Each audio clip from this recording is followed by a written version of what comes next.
Good morning. This is Gavin Slade-Kerr. I'm the Health and Safety Grievance Officer for the Surrey Teachers Association, and I've been asked to make a little video on where we are with COVID.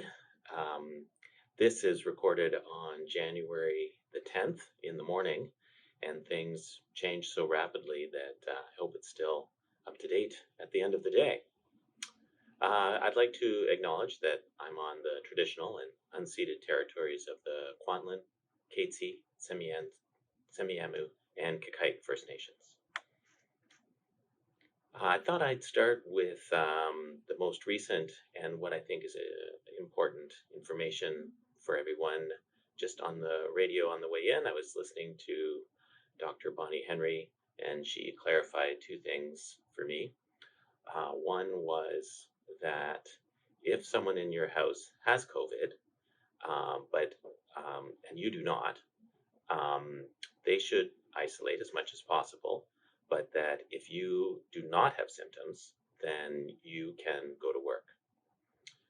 The other thing she clarified more for me was that if you do have symptoms, then you should book 5 days off and isolate and assume that you have COVID, because it's going to be very unlikely that you're able to get a test.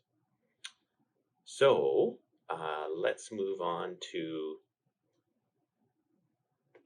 the new requirements.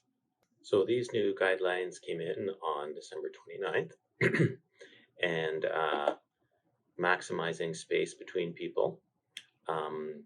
Staff meetings should be virtual again, and same with school gatherings. Those should be virtual. Visitors should be limited to those that are of direct benefit to student learning.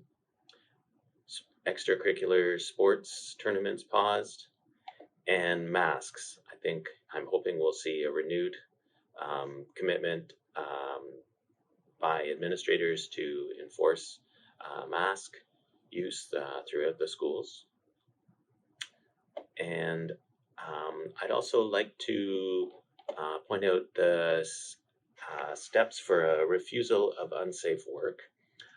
If you determine that your work conditions are unsafe, here are the steps, and you can also find them if you Google BCTF unsafe refusal of unsafe work. And you can also contact me for anything on the above. My email is hs@surreyteachers.org, and you can also call me at 604-635-3365.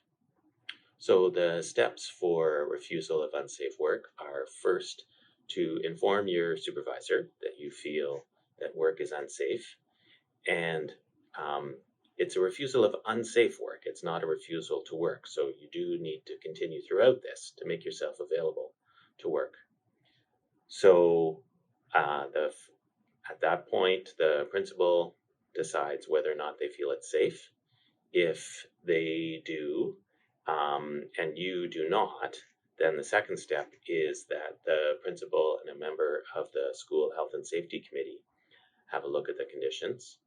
And if those two decide that it is safe and you continue to feel that it is not, then at that point they contact WorkSafe, and someone from WorkSafe will come and do an inspection and decide whether or not the work is safe.